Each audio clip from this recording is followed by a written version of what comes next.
नरसी जी की भौजाई, नरसी जी की भौजाई ने नरसी जी को कहा, नरसी जी ने कहा भाभी माँ वो गरम गरम रोटी दे दो हमें, हम भी गरम खा लें।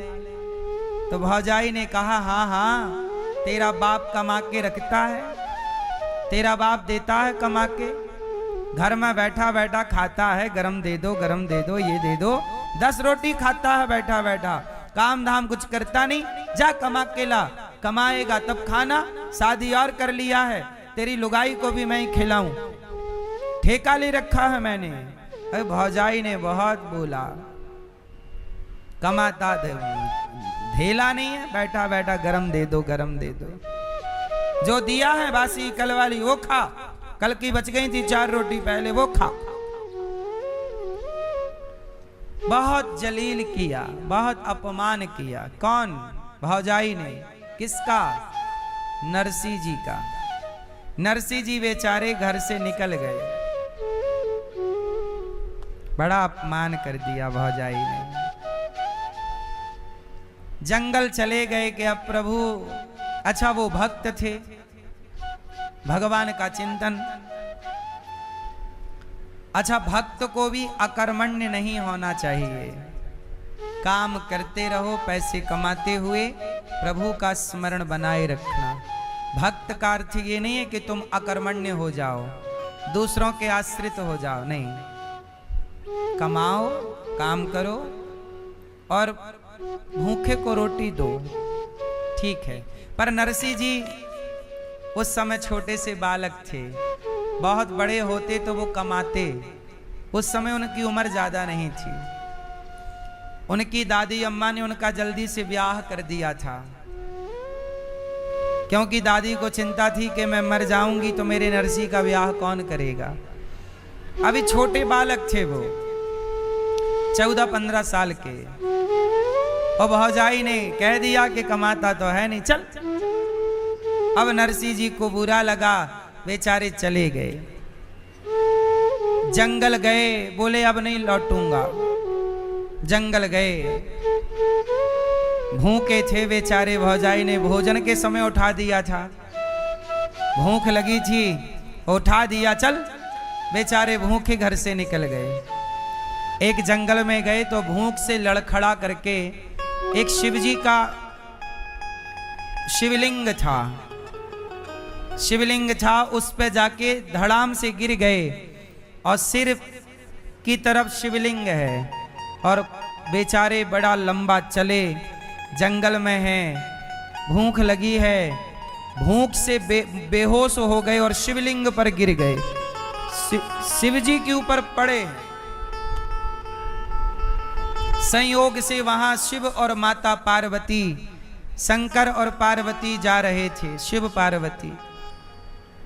तो पार्वती जी की नजर पड़ी, भोलेनाथ देखो आपके शिवलिंग से लिपटा हुआ कोई भक्त पड़ा है, लगता है कुछ चाहता है, जाओ दर्शन दे दो, क्या चाहता है मांग लो, पूछ लो। शंकर जी आए और शिवलिंग से भगवान शंकर प्रकट हो गए।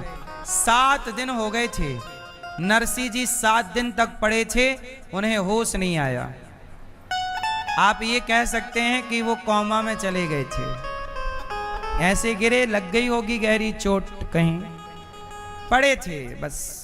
पर आज शिवजी की कृपा हुई, और शिवजी ने कृपा की, और कृपा की तो वो सांसें आ गईं और वो बाहर आ गए उस बीमारी से और उस संकट से, उठकर बैठ गए।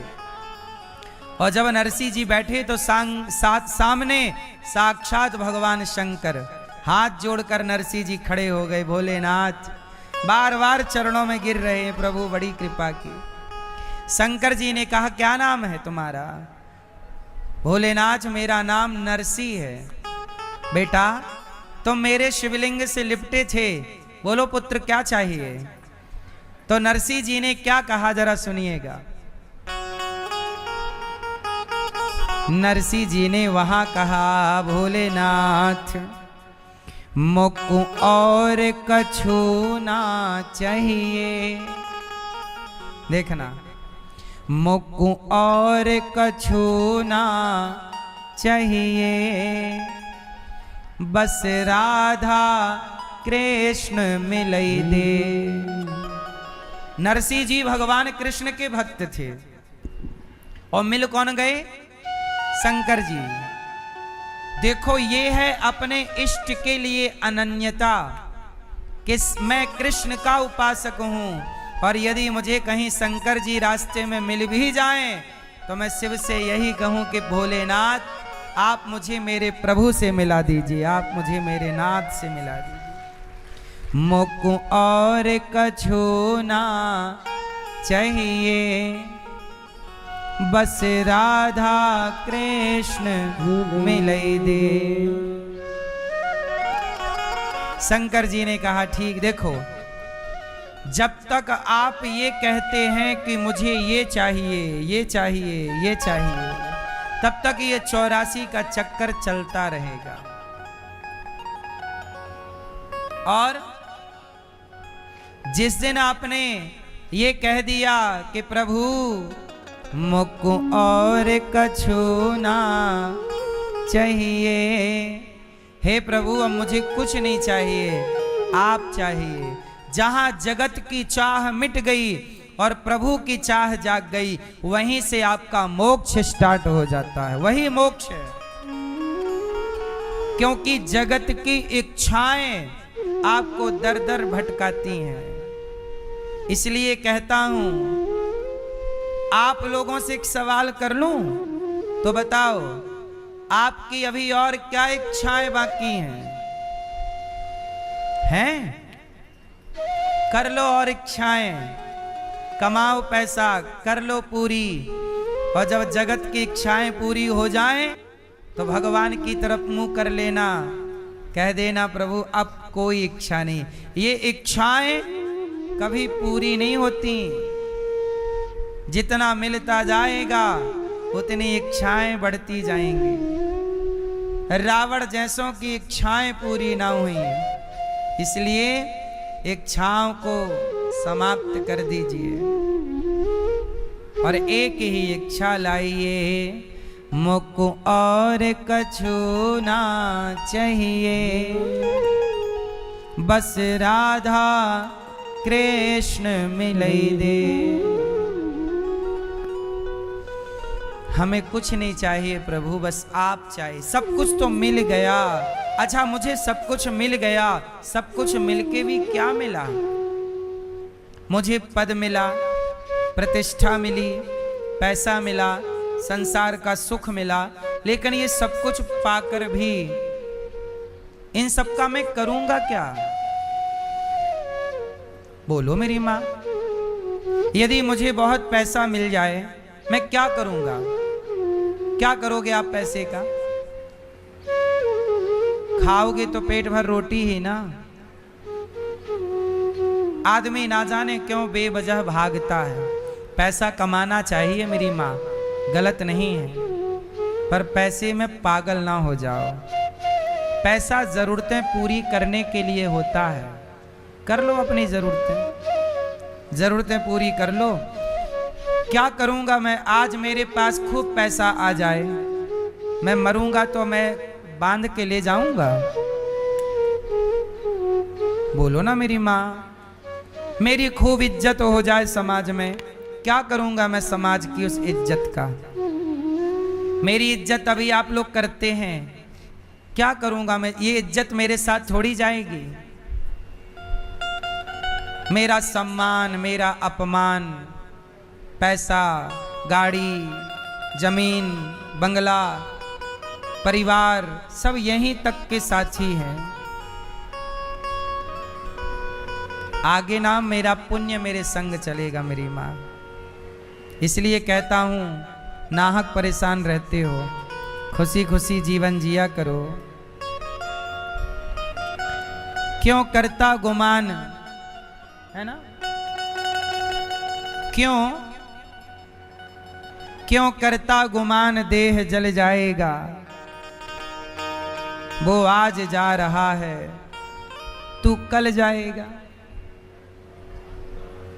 हैं?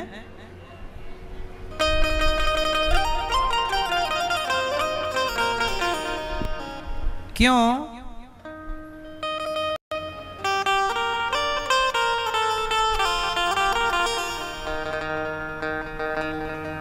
कहाँ हैं, कहाँ हैं वो लोग जो लोग कहते थे मैं ये हूं, मैं वो हूं, मैं ये हूं।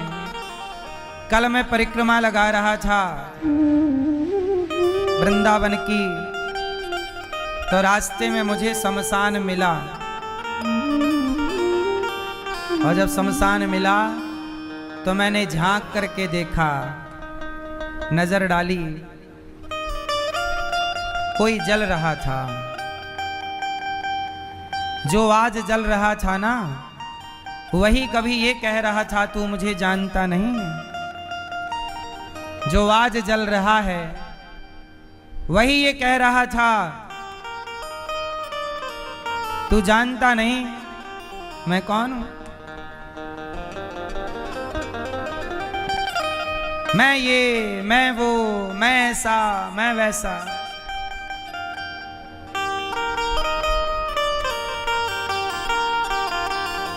इसलिए मेरी माँ आज वो जल रहा है,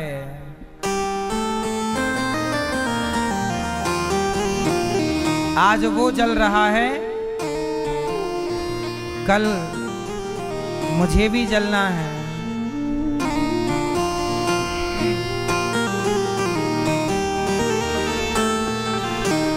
क्यों करता गुमान दे जल जाएगा, क्यों करता गुमान दे जल जाएगा। वो आज जा रहा है तू कल जाएगा, वो आज जा रहा है तू कल जाएगा। मान जा हे मान जा, मान जा, मान जा। क्यों करता गुमान देह जल जाएगा।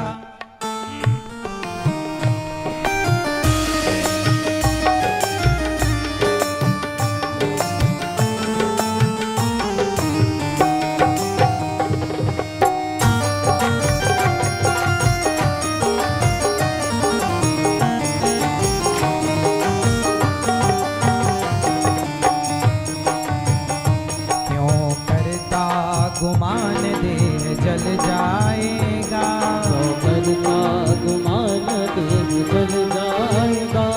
क्यों करता गुमान देह जल जाएगा, क्यों करता गुमान देह जल जाएगा। वो आज जा रहा है तू कल जाएगा, वो आज जा रहा है तू कल जाएगा। मान जा, मान जा, मान जा, मेरा कहना न पछताएगा। मान जा मेरा कहना न पछताएगा। वो आज जा रहा है तू कल जाएगा, वो आज जा रहा है तू कल जाएगा। मान जा, मान जा, मान जा, मेरा कहना न पछताएगा। मान जा मेरा कहना न पछताएगा। वो आज जा रहा है तू कल जाएगा, वो आज जा रहा है तू कल जाएगा। क्यों करता गुमान देह जल जाएगा, क्यों करता गुमान देह जल जाएगा। वो आज जा रहा है तू कल जाएगा। वो आज जा रहा है तू कल जाएगा।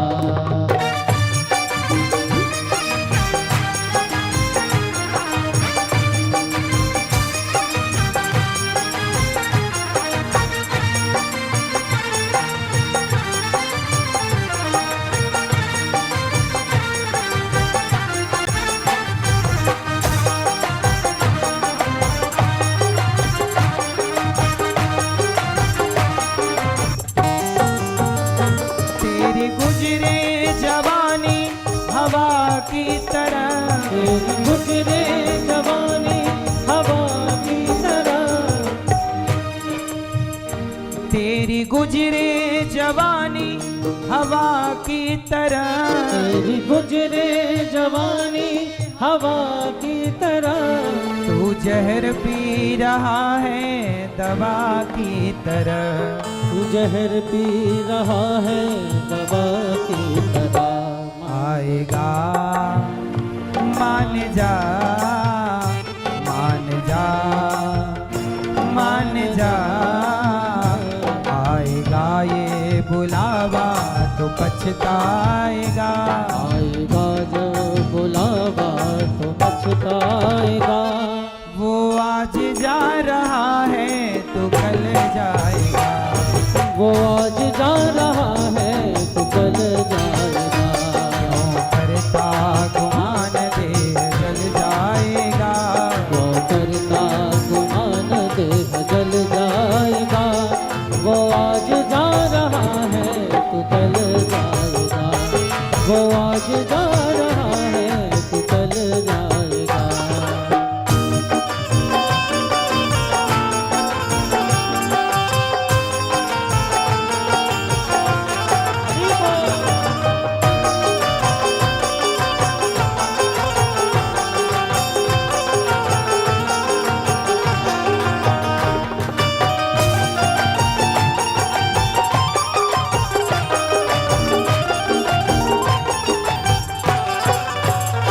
सब छूटे यहीं पर खजाना तेरा, छूटे यहीं पर खजाना तेरा, सब छूटे यहीं पर खजाना तेरा, सब छूटे यहीं पर खजाना तेरा, एक ना चलेगा बहाना तेरा, एक ना चलेगा बहाना तेरा, मान जा, मान जा, मान जा मेरी बात ना तो पछताएगा, मान जा मेरी बात ना तो पछताएगा, वो आज जा रहा है तू कल जाएगा, वो आज जा रहा है तू कल जाएगा, तो करता गुमान देह जल जाएगा, तो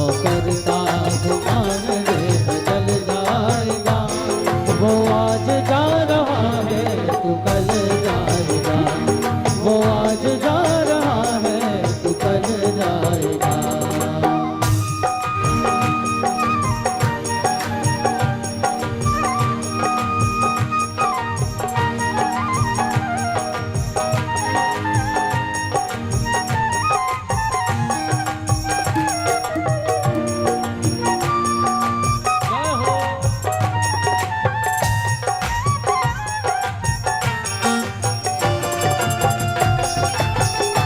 हरि बोल।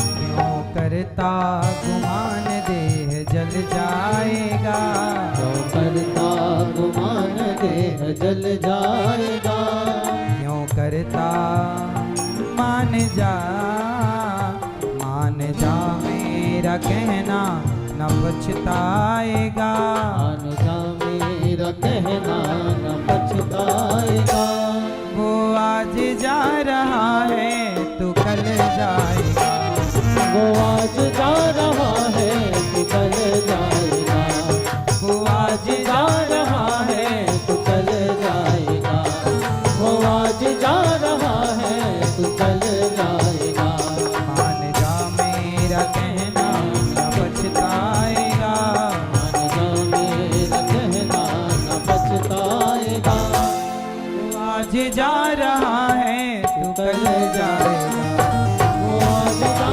रहा है तू कल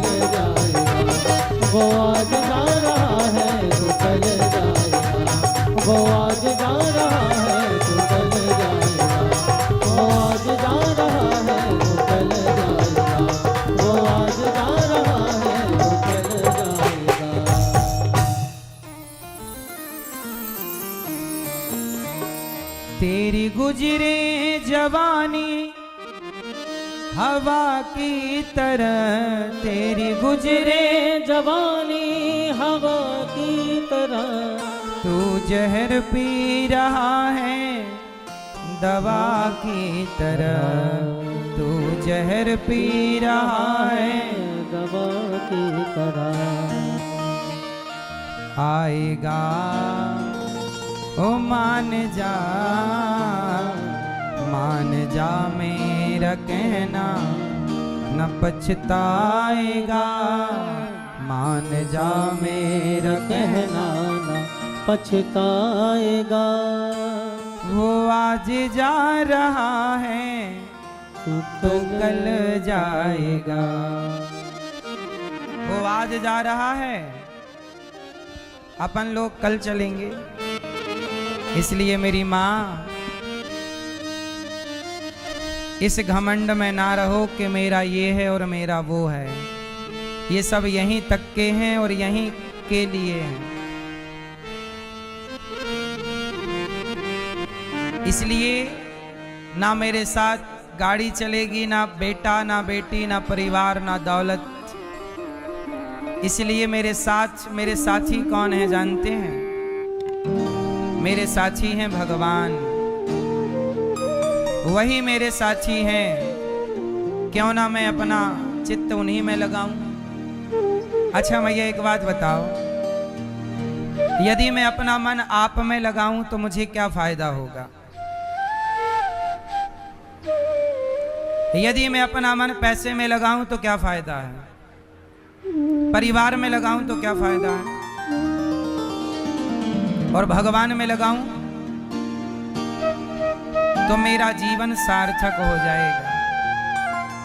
शंकर जी जब नरसिंह जी को मिले तो नरसिंह जी ने कहा मुझे कृष्ण चाहिए। तब शंकर जी नरसिंह जी को बैकुंठ ले गए और वहां प्रभु का दर्शन कराया। और भगवान ने नरसिंह जी को इजाजत दी कि जाओ मेरी भक्ति का अब आप जाकर प्रचार प्रसार करो। इसलिए नरसिंह जी आए। तो जो भगवान के भक्त होते हैं ना, वो ऑलरेडी बैकुंठवासी होते हैं। वो तो केवल भक्ति का प्रचार करने के लिए धरती पर आते हैं, अपना प्रचार करते हैं, कार्य करते हैं, समाज को समझाते बुझाते हैं। दुनिया माने तो सही, ना माने तो सही। आप मान लो तो सही है, नहीं मानो तो भी लगे रहो चक्कर में। तो 84 का चक्कर कब रुकेगा? कब रुकेगा मेरी माँ? कब रुकेगा? चलो बताओ, 84 का चक्कर कब रुकेगा? 84 लाख जन्म मृत्यु का चक्कर कब रुकेगा? चलो बताओ। अभी हमने आपको बताया है इसलिए पूछ रहे हैं, क्यों कब रुकेगा मेरी माँ बताओ? कब रुकेगा मेरी माँ? नहीं बताओगे कब? जब आप ये कह दोगे कि मुझको और कछु ना चाहिए, बस राधा कृष्ण मिले दे। जब आप ये कह देंगे कि प्रभु हमें और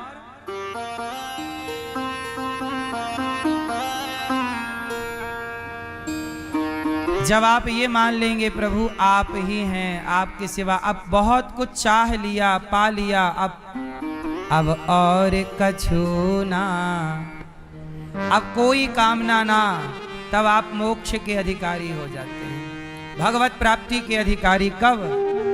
जब इच्छाएं मिटेंगी। तो गोपियों की क्या इच्छा है? गोपियां भी कहती हैं, उद्धव जी आए ज्ञान देने। तब गोपियों ने कहा, ऐ उद्धव हमें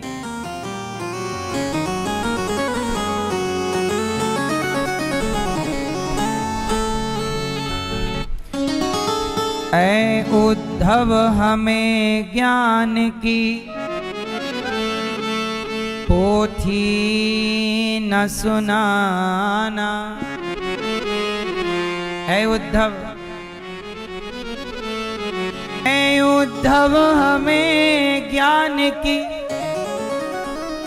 पोथी न सुनाना।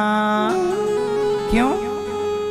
हम प्रेम दीवानी हैं, वो प्रेम दीवाना। हमें उद्धव ज्ञान ना दो, हम तो कृष्ण से प्रेम करती हैं, उन्हीं के प्रेम में रहना चाहती हैं। उद्धव जी ज्ञानी थे, पर गोपियों के प्रेम के आगे उनका ज्ञान बह गया। मैया कितना भी ज्ञान पालो, हाँ कोई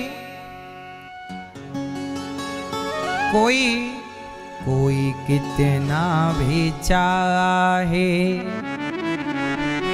ज्ञान कहे, भगवान को पाना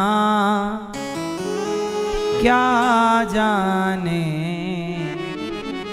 कोई कितना भी ज्ञानी हो, पर यदि प्रेम को नहीं समझता, भगवान ने उद्धव जैसे ज्ञानी को प्रेमी गोपियों के पास भेजा, उद्धव का ज्ञान बह गया,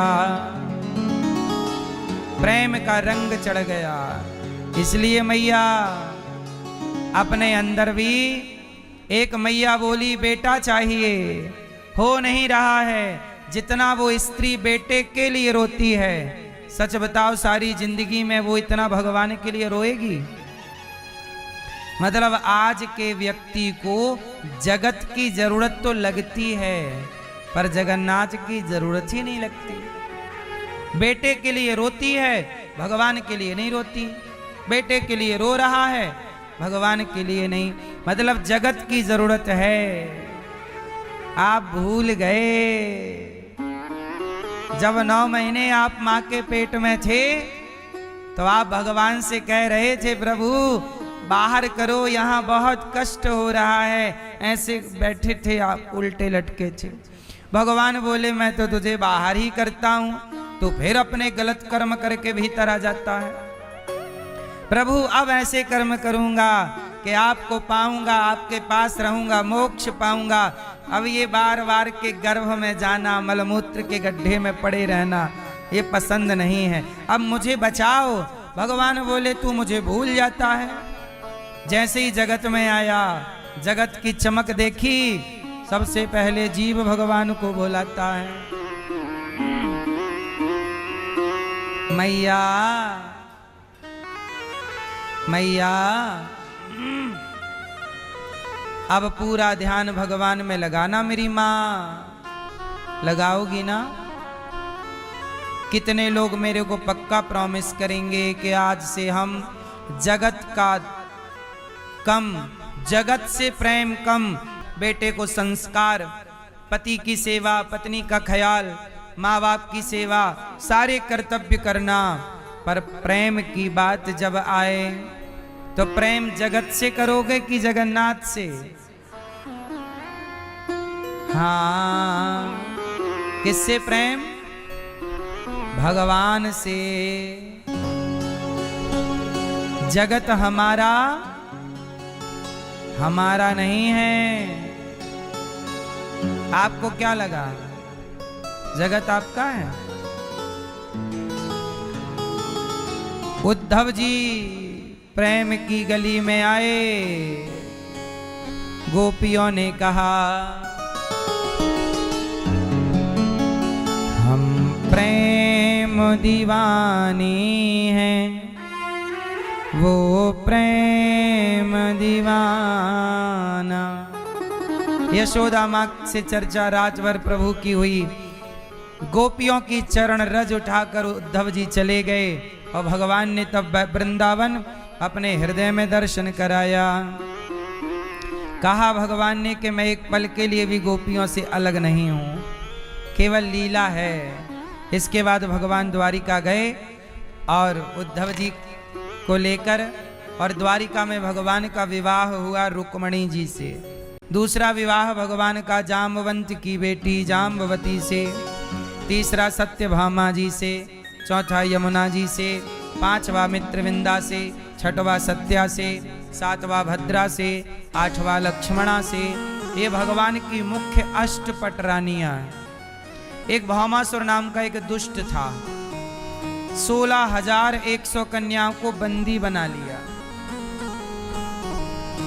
और सबसे ब्याह करना चाहता था।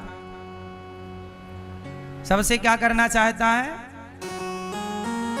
इतने ब्याह करना चाहता है। भगवान से कन्याओं ने कहा प्रभु रक्षा करिए। तब भगवान ने युद्ध में भौमासुर को समाप्त किया, पराजित किया और 16,100 कन्याएं जो उसके बंधन में थी कन्याएं, भगवान ने सबको आजाद कर दिया। जाओ देवियों, आजाद हो, जाओ आप। उन देवियों ने कहा प्रभु आपने आजाद तो कर दिया, पर अब हम जाएं कहां? कहां जाएं बताओ? हमारा आपके सिवा कोई नहीं है, हमारा आपके सिवा, हमसे आप विवाह कर लो। अब यदि घर जाएंगी तो गांव के लोग, अपने लोग कहेंगे तुम तो पराये पुरुष के पास रहकर आई हो। जब सीता जी को लोगों ने नहीं छोड़ा कहने से, तो हम तो रहकर आई हैं उसके पास, क्या क्या ना दुनिया बोलेगी। तो जिनका दुनिया अपमान करेगी, जिनका समाज अपमान जलील करेगी, जिन गोपियों को, कन्याओं को गलत नजर से देखेगी, उन कन्याओं से विवाह करके प्रभु ने समाज में सम्मान के साथ जीने का अधिकार दे दिया है। आप बताओ भगवान को उन गोपियों के साथ क्या करना चाहिए था? कहते कि तुम अपने घर जाओ, तो घर वाले स्वीकार नहीं करते, समाज ताने मारती। क्या करना चाहिए था भगवान को? विवाह कर लिया प्रभु ने। आपके हिसाब से सही किया कि गलत किया? भैया हाँ, सुन रहा है न तू,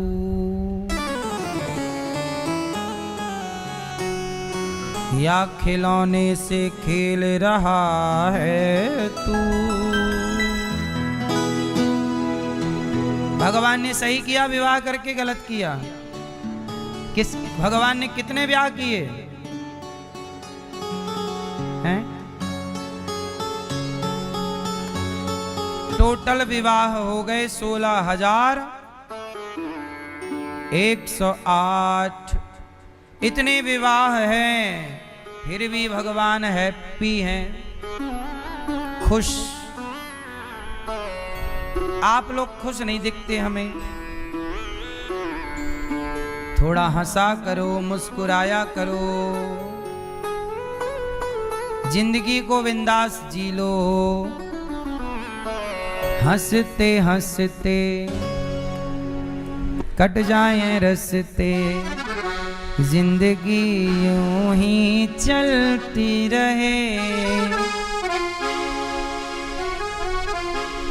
इसलिए मेरी माँ हंसते हंसते हर यात्रा, हर जिंदगी की, हर, मैंने पहले बताया ना, परिस्थिति कैसी भी हो, वो परिस्थिति किसके द्वारा बनाई गई है? भगवान के द्वारा। आपको केवल उसका आप केवल एक अभिनय कर रहे हैं। जैसे कोई भी पिक्चर बनती है, मूवी, तो मूवी में क्या क्या रोल करना पड़ेगा, क्या क्या सीन आएगा, ये तो पिक्चर जो कहानी लिखता है वो निर्णय लेता है ना? पिक्चर में सबसे पहले क्या कहानी लिखी जाती है, फिर उस कहानी को हीरो हीरोइन के द्वारा फिल्माया जाता है। बोलो हाँ। ऐसे आपके जीवन की कहानी ऑलरेडी पिक्चर लिखी जा चुकी है। कहाँ आपको हंसना है, कहाँ आपको रोना है, सब फिक्स है। इसलिए आप केवल अपना, आप भी एक जिंदगी की पिक्चर में अभिनय कर रहे हैं। कभी हंसने का, पिक्चर में नहीं, हीरो कई बार रोता है, वो रियल थोड़ी रोता है। पिक्चर में कई बार हीरो मर जाता है, तो वो रियल थोड़ी मरता है। बोलो हाँ। ऐसे आपकी भी ये जिंदगी 25, 50, 100 साल की एक पिक्चर है। इसमें हंसना भी है, रोने का रोल भी है। आप लोग, ये मैया लोग, आप लोगों ने दुल्हन का भी रोल किया। दुल्हन बन के गई, मैं तुम्हारी दुल्हन। आपका पति आपके पति का अभिनय कर रहा है, कभी मारने का अभिनय करता है, कभी डांटने का, कभी आप उसकी छाती पे चढ़ने का अभिनय करती हो। बोलो हाँ। आपकी जिंदगी भी तो एक पिक्चर है। पिक्चर में जो कुछ होता है वो आपकी जिंदगी में भी तो होता है। ये जिंदगी, हमारी कहानी, अनिरुद्धाचार्य की कहानी तो मेरे प्रभु ने लिख चुकी थी। मैं तो केवल अभिनय कर रहा हूं ईश्वर की तरफ से। तो आपकी कहानी कोई लिख रहा है, उस कहानी के हीरो आप हैं, हीरोइन आप हैं। बस अपना किरदार, अपना अभिनय करते रहिए। याद रखिए कि मेरी कहानी प्रभु आपने लिखी है। जो आपको मंजूर वो मुझे मंजूर।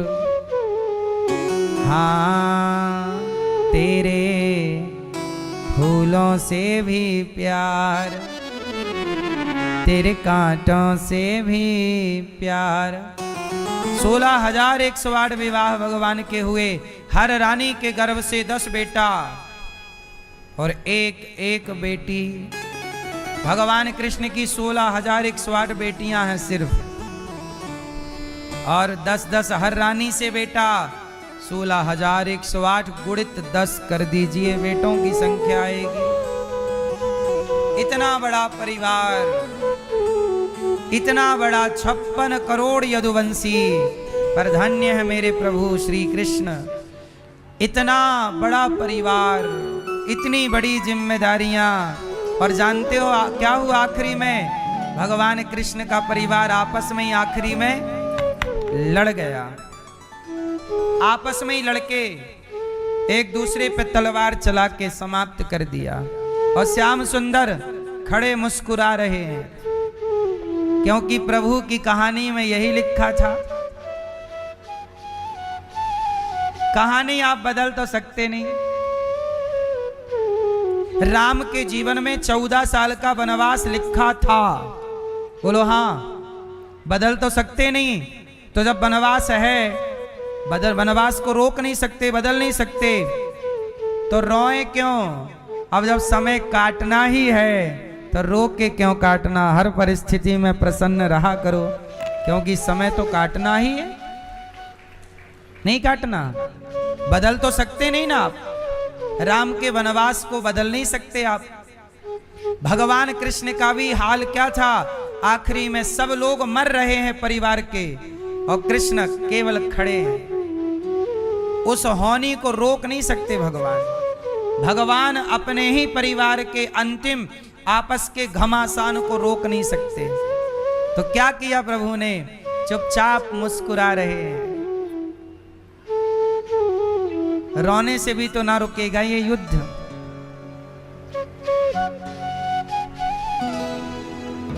इसलिए कहता हूं, परिस्थितियां कैसी भी हों, मुस्कुराया करिए, खुश रहा करिए, क्योंकि आपके रोने और दुखी रहने से भी तो बात बन ना जाएगी।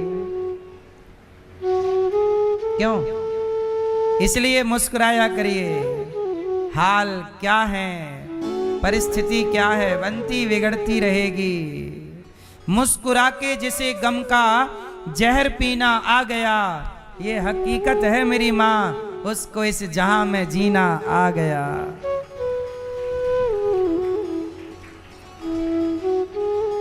मुस्कुरा के जिसे गम का जहर पीना, उसे इस जहां में जीना। मांगी थी दुआ प्रभु चरणों की, आंधियां चल पड़ी जमाने की।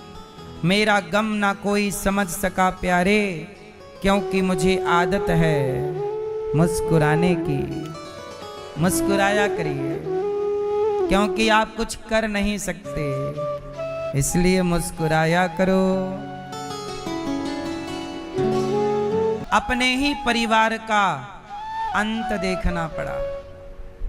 भगवान के हजारों पुत्र हैं, पर उन हजारों में आखिरी में बचा एक।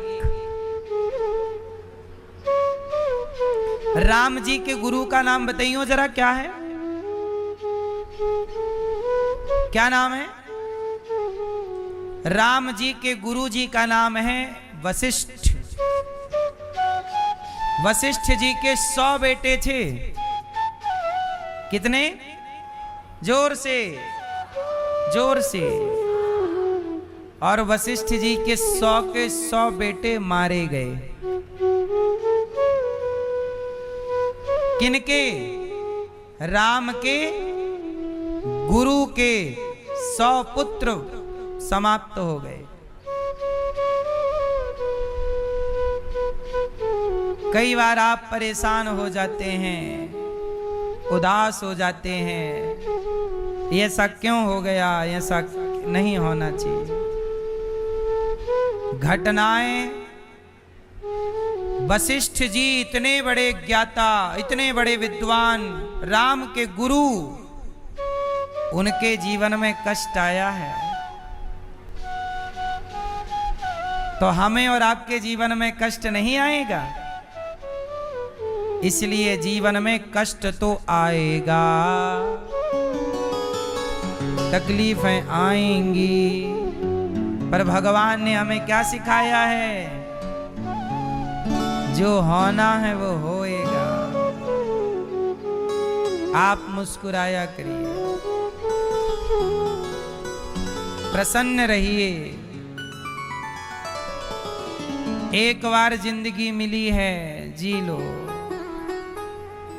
भगवान ने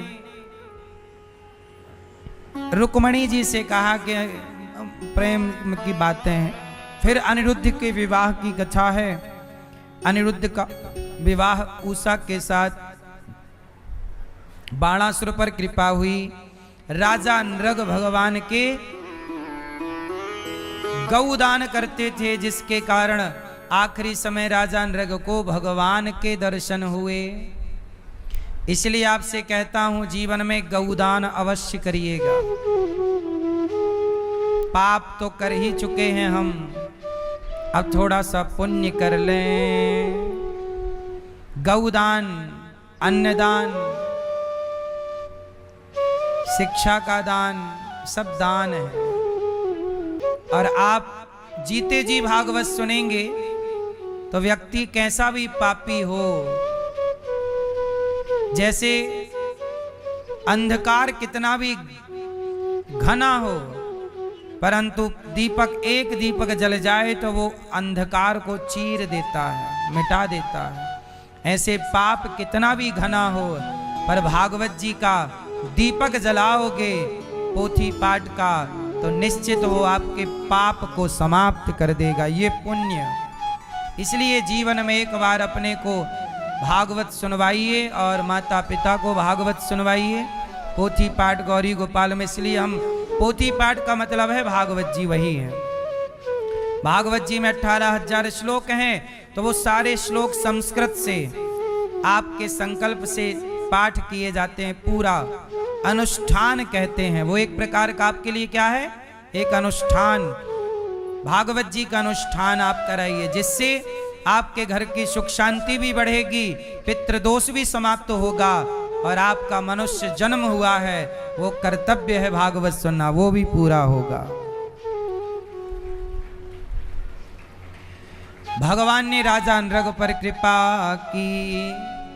पौंड्रक और काशीराज पर कृपा की। एक नकली भगवान बना घूमता काशीराज, पौंड्रक। पौंड्रक को मारा काशीराज को। जरासंध को भीम भैया ने मारा। कृष्णाय वासुदेवाय हरये परमात्मने प्रणतक्लेशनाशाय गोविंदाय नमो नमः।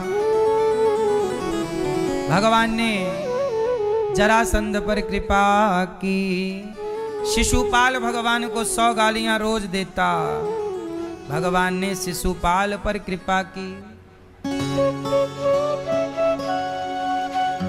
कितनी गालियां रोज देता शिशुपाल?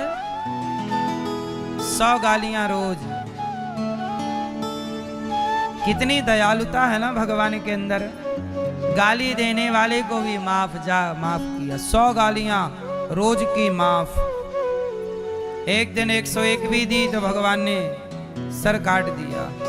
भगवान ने 100 गाली सुनने के बाद सर काटा। पहली गाली पर भी काट सकते थे, नहीं काटा। क्यों? क्यों नहीं काटे? क्यों मेरी मां? क्योंकि भगवान आपको और हमें ये कहना चाहते हैं कि तुम भी कुछ सहना सीखो और सहनशील बनो। क्या बनना है भैया? आप सहते नहीं हैं क्यों? कोई गाली दिया, बोल पड़ा। 2 गाली सह लो, सुन लो। क्या जरूरत है कुत्तों के मुंह लगने की?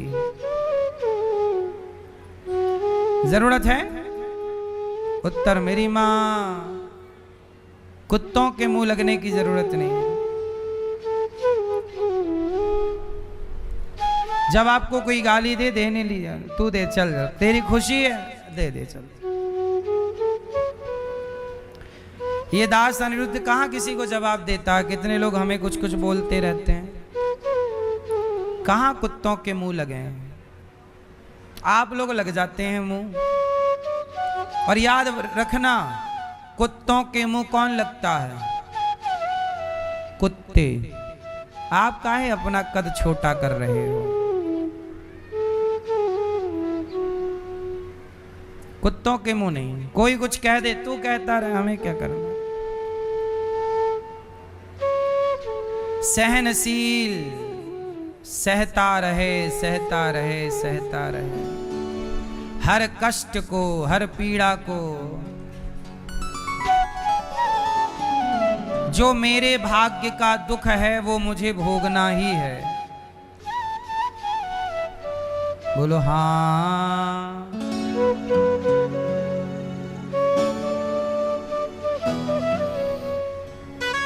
एक पत्थर होता है।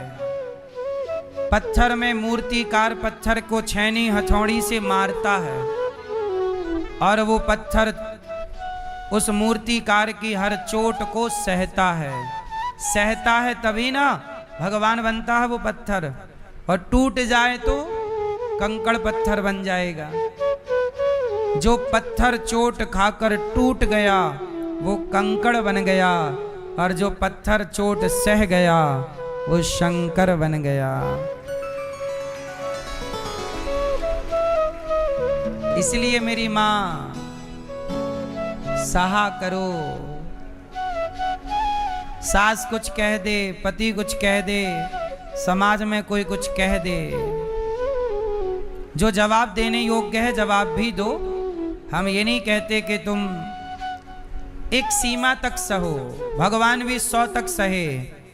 एक सीमा तक ठीक है, इसके बाद तो रिप्लाई जरूरी है, जवाब जरूरी है। तुरंत जवाब नहीं।